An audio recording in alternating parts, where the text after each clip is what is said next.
नए स्टूडेंट जो कि अक्टूबर नवंबर में जिनका पेपर हुआ उनके रिजल्ट के लिए वेट कर रहे। रिजल्ट का कब क्या अपडेट है, इवोल्यूशन कहां तक पहुंचा और कोई अपडेट रिगार्डिंग सब्जेक्ट को लेकर के कुछ है क्या, इसके ऊपर बात करेंगे। बहुत सारी अपडेट्स चल रहे हैं, बहुत सारी बातें भी चलती रहती हैं, उनमें नया क्या इम्प्लीमेंट हुआ और कहां तक इम्प्लीमेंट हुआ ये भी बात करेंगे। इवोल्यूशन के हिसाब से रिजल्ट कब तक आ जाएगा, कब तक बोर्ड देने को राजी है, इस पर भी बात करेंगे। ऑनलाइन रिजल्ट कब तक आएगा, इस पर बात होगी। डिजी लॉकर में रिजल्ट कब तक आएगी, ये भी बात होगी। हार्ड कॉपी मार्कशीट कब प्रिंट होगी, कब स्टूडेंट तक पहुंचेगा और कहां से स्टूडेंट रिसीव करेगा, उस पर भी बात होगी। मार्कशीट कम सर्टिफिकेट, माइग्रेशन कम ट्रांसफर सर्टिफिकेट, ये दो डॉक्यूमेंट हार्ड कॉपी स्टूडेंट को मिलना होता है और ये कहां से मिलेगा और इस बार क्या प्लानिंग है, कब तक इसको दे पाएगा बोर्ड, इसके बारे में बात करते हैं। कुछ स्टूडेंट का क्वेश्चन भी है कि 5 सब्जेक्ट के बजाय 6 सब्जेक्ट लेने का क्या फायदा होगा और दोनों में क्या डिफरेंस होगा, ये भी है। अगर कोई पेपर अभी दिन नहीं दे पाया, प्रैक्टिकल छूट गया या कुछ भी हो गया तो उसके रिगार्डिंग स्टूडेंट क्या करे, ये भी पूछ रहा है। ऑन डिमांड में पास नहीं हुआ कंटेंट तो वो क्या करे। तो ये सारे क्वेश्चंस जो कि स्टूडेंट के द्वारा पूछे गए, इनके आंसर्स हम जरूर देंगे इसी वीडियो में और आपको समझाने की भी कोशिश करेंगे कि क्या हो क्या रहा है और बोर्ड अभी इवोल्यूशन पर कर क्या रहा है, क्या अपडेट है और रिजल्ट के बारे में बोर्ड अभी क्या फाइनलाइज कर पा रहा है, इसके बारे में बात करें। देखिए, पहली बात तो ये हम आपको बता दें कि 5 सब्जेक्ट या 6 सब्जेक्ट में क्या प्रॉफिट है। अगर 6 सब्जेक्ट आपने लिया है तो एक बात तो और भी है कि एक एडिशनल एडमिशन के लिए सब्जेक्ट का पेमेंट भी करना होता है। एडमिशन फीस, एग्जाम फीस, ये सारा पेमेंट करना होता है। एक सब्जेक्ट बढ़ाने से कम 1500 रुपए का एक्स्ट्रा चार्ज आपके ऊपर आएगा, ये भी मान के चलिए। अब बात आ रही पास और फेल की। अगर आपने 6 लिया तो उसका फायदा है कि अगर एक सब्जेक्ट में फेल भी हो गए, 5 में पास हो गए इंक्लूडिंग 1 लैंग्वेज, तो आपको पास मिल जाएगा। और जहां तक परसेंटेज की बात है, टॉप 5 के परसेंटेज निकाले जाते हैं। मान लीजिए 6 सब्जेक्ट है, उसमें 5 में सब मैक्सिमम मार्क्स है, उस पांचों का एवरेज निकाल लीजिए इंक्लूडिंग इंग्लिश या एनी लैंग्वेज। तो एवरेज जो निकलता है वो टॉप 5 का निकलता है, टॉप 6 का नहीं निकलता है, ये ध्यान रखिएगा। अब बात ये आ रही है कि एक स्टूडेंट ये बोलता है मेरा प्रैक्टिकल छूट गया तो मैं क्या करूंगा। कोई प्रॉब्लम नहीं है, अभी एग्जाम फीस भरो और अप्रैल में एग्जाम होगा, बीच में नहीं होगा, ऑन डिमांड में जाके नहीं होगा। आपका छूटा है, आप एब्सेंट केस चल लो, आप नॉर्मल एग्जाम फीस भरो और अप्रैल के एग्जामिनेशन में बैठ जाओ, ये आपके लिए हेल्पफुल होगा और यही फाइनल होना भी चाहिए।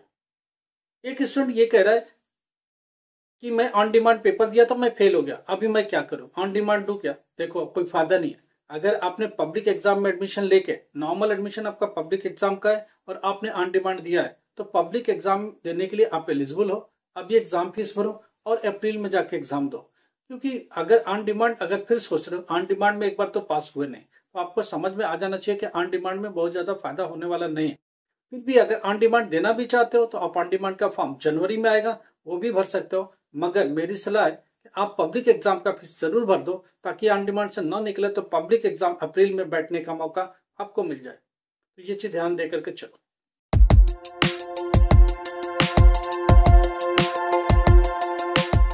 नमस्कार, आदाब, सत श्री अकाल। माई सेल्फ अमर सर, education@अमर सर। आपको पता है कि गूगल में जाओ, टाइप करो education@अमर सर।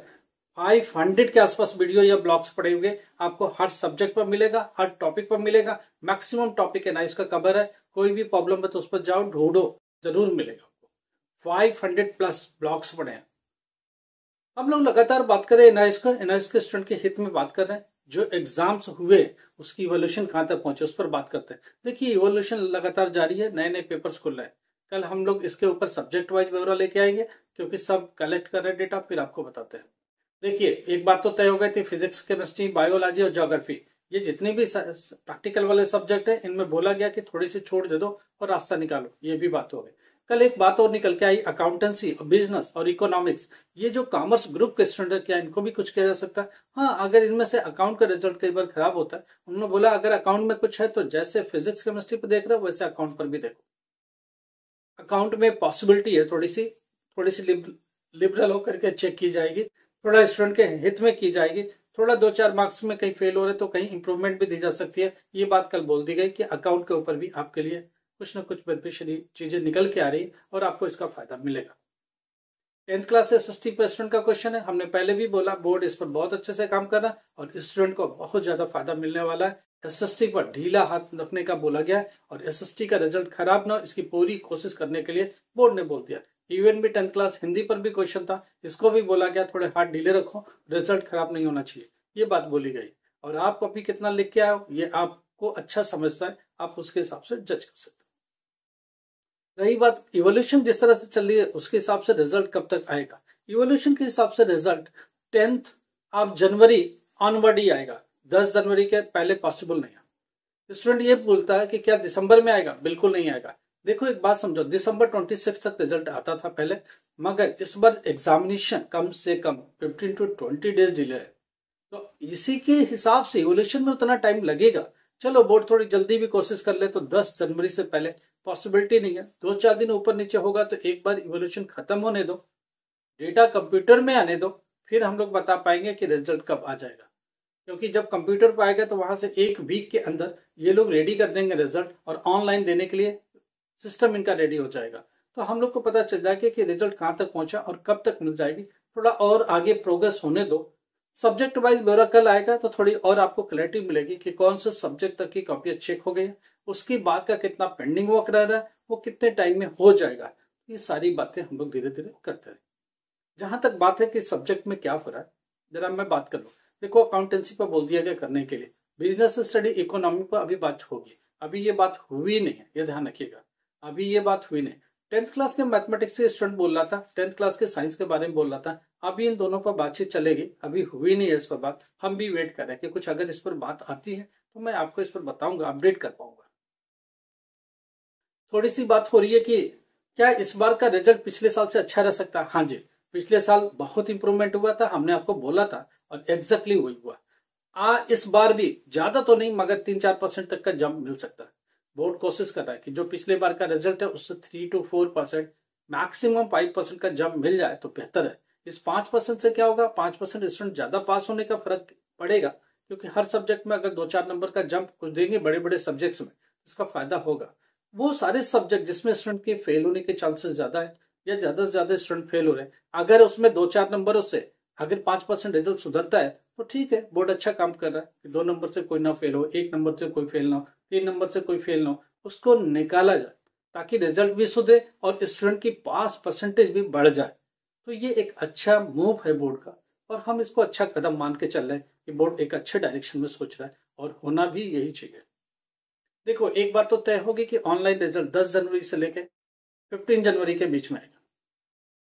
डिजी लॉकर में रिजल्ट जनवरी 25 ऑनवर्ड या हो सकता है जनवरी 20 के आसपास भी आ जाए, थोड़ी कोशिश कर ले बोर्ड। तो hard copy of marksheet come certificate, migration come transfer certificate, ये 2 डॉक्यूमेंट हार्ड कॉपी में आने हैं। ये कब तक आएगा, फरवरी में ही मिलेगा, उसके पहले पॉसिबल नहीं है। लास्ट टाइम में किसी ने बोला कि 10 दिन में आ जाएगा, अरे नहीं आता भाई, प्रिंट होगा, डिजी लॉकर के बाद प्रिंट के लिए जाएगा मार्कशीट, क्योंकि उसके पहले कुछ करेक्शन है तो सब हो जाएगा, फिर मार्कशीट प्रिंट होगा। जब प्रिंट होगा तो उसमें कम से कम 20 डेज का टाइम लगता है और उसके बाद वो मार्कशीट निकल करके आपके जो स्टडी सेंटर है, एआई सेंटर है, वहां से मिलेगा। स्टूडेंट पूछ रहा है मेरे को हार्ड कॉपी कहाँ से मिलेगा, आप देखो अपने स्टडी सेंटर से कलेक्ट करोगे, एआई सेंटर से कलेक्ट करोगे, राइट। अगर कि इन केस में स्टडी सेंटर बंद हो गया, एआई सेंटर बंद हो गया, तो जो उसका रीजनल सेंटर लगता है, जैसे राजस्थान का जयपुर लगता है, यूपी का 2, अगर इस आसपास के एरिया है तो नोएडा लगेगा या प्रयागराज भी लगेगा, इन दोनों जगह आपको मिलेगी। दोनों में से जो भी आपका आई कार्ड पर लिखा होगा वहां मिलेगा। उत्तराखंड में अगर आप हैं तो देहरादून में मिलेगा जहां सेंटर है, चंडीगढ़ पंजाब वगैरह में अगर है, हरियाणा के आधे से उस पार के अगर इलाके में है, रोहतक है, सोनीपत, पानीपत, ये सब चंडीगढ़ से मिलेगा। तो आप अपने रीजनल सेंटर को समझो, रीजनल सेंटर पर ही जाके कलेक्ट कर पाओगे। अगर आपका एआई बंद हो गया, स्टडी सेंटर बंद हो गया, नॉर्मली एआई सेंटर पर आएगा, जाके फिजिकली आपको अपना आई कार्ड दिखा करके वहां से रिसीव करना है। आपको बाई पोस्ट नहीं आएगा। ऑन डिमांड का रिजल्ट बाई पोस्ट आता है। पब्लिक एग्जाम का जो मार्कशीट होती है, कम सर्टिफिकेट, माइग्रेशन कम ट्रांसफर सर्टिफिकेट, दोनों आपको जाकर के स्टडी सेंटर से फिजिकली कलेक्ट करना होता है। आई होप कि क्लियर होगा। रिजल्ट कब आ रहा है, 10 जनवरी से लेकर 15 जनवरी। डिजी लॉकर में कब, 20 जनवरी के बाद। हार्ड कॉपी ऑफ मार्कशीट फरवरी में आएगी। मार्कशीट कम सर्टिफिकेट, माइग्रेशन कम ट्रांसफर सर्टिफिकेट, दोनों मिलेगी, स्टडी सेंटर से या एआई सेंटर से। फरवरी में जब ये आना चालू होगा तो सबसे पहले इंफॉर्मेशन मेरी तरफ से मिलेगी कि आप जाओ कलेक्ट करो। देखो हम सबके पास एआई सेंटर्स है, उन सबके पास आ जाता है, तो हम लोग देखते हैं बोर्ड कब भेज रहा है, बोर्ड क्या बोल रहा है, मीटिंग हो रही है, लगातार बातचीत हो रही है, तो हम लोग देखते हैं एआई सेंटर पर कब आ जाएगा। हम लोग डायरेक्ट हेडक्वार्टर से कनेक्ट रहता है, तो उनसे पता चलता है कि क्या हो रहा है क्या नहीं हो रहा है, कब तक मिलेंगे। तो बच्चों को सबसे पहली इन्फॉर्मेशन, फर्स्ट इन्फॉर्मेशन हमारी तरफ से दी जाएगी और आप उस वक्त जाके कलेक्ट कर पाओगे। तो थोड़ी ऑथेंटिफिकेशन हम लोग को ज्यादा रहती है, क्योंकि डेली कुछ ना कुछ बात होती रहती है कि आज क्या हुआ, कल क्या हुआ, बोर्ड क्या करने वाला है, क्या ऐसा कुछ हो रहा है कि स्टूडेंट को फायदा मिलेगा। ये डेली के हिसाब से हम लोग बात करते हैं, इसीलिए ये ब्लॉग डेली के हिसाब से आता है और आपसे बात करता है। कोई भी प्रॉब्लम है व्हाट्सएप पर जाओ, मैसेज करो, हम आपके मैसेज का जवाब जरूर देंगे। थोड़ा टाइम कई बार नहीं होता है तो आगे पीछे भी जवाब आएगा, या हो सकता है कि आपके एक कॉमन क्वेश्चन हो उसको उठा करके अगले दिन के ब्लॉग में शामिल कर लिया जाए। लाइक करो, सब्सक्राइब करो, शेयर करो। Thank you so much.